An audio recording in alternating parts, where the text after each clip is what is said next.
I'm going to tell a story from Sweden, and it's called The Twin Steers. It's a very strange tale, and the one following it called The Floating Logs.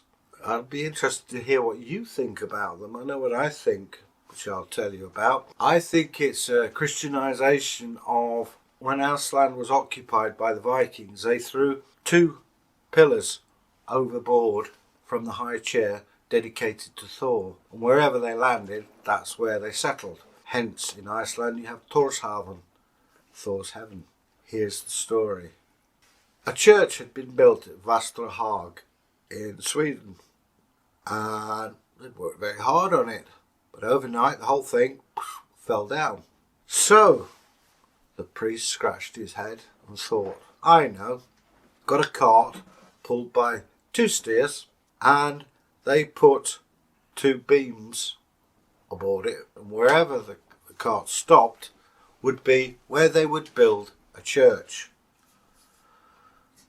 So good so far. But apparently it wasn't meant to be where they stopped first.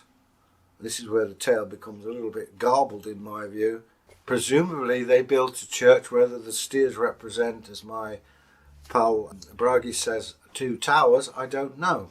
But I wonder if they've got all of the story or whether it's mistranslated. Let me know what you think, because it's confused me and Bragi as well. Floating Logs, again a Swedish tale. It took place at a place called Skillingsmark. They decided, I know what, got 2 logs. One they hammered a shilling in, which was the standard currency of the time, and the other they nailed a horseshoe. And these trees were chopped down near the border of Norway. Now that to me raises alarm bells, but we'll cover that later. Loading the logs into the ship, off they went, first one, then the other.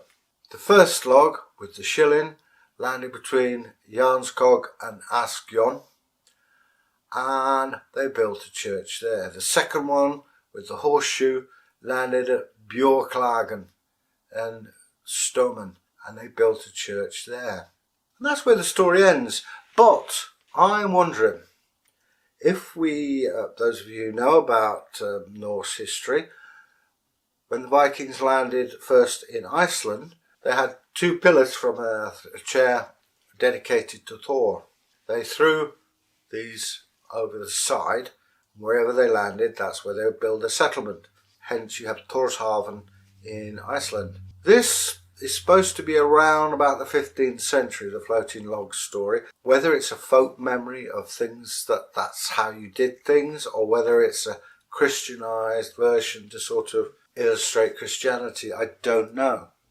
Again, perhaps you could tell us and let us know. It seems as how throwing logs over, tempting to the fates to land it there. But of course, the god of the sea being Njord would make sense that, Njord would say, right, that's the place you put your settlement or your church. But the fact they put a shilling on one and a horseshoe on the other raises ideas to me as to what exactly are they on about. The shilling, yeah, sign of wealth, hopefully.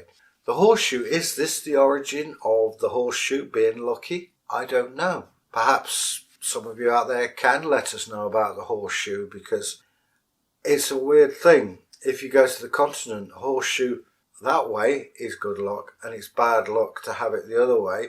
In England, it's good luck to have the horseshoe upwards, because if you tip it upside down, we see it as the luck running out.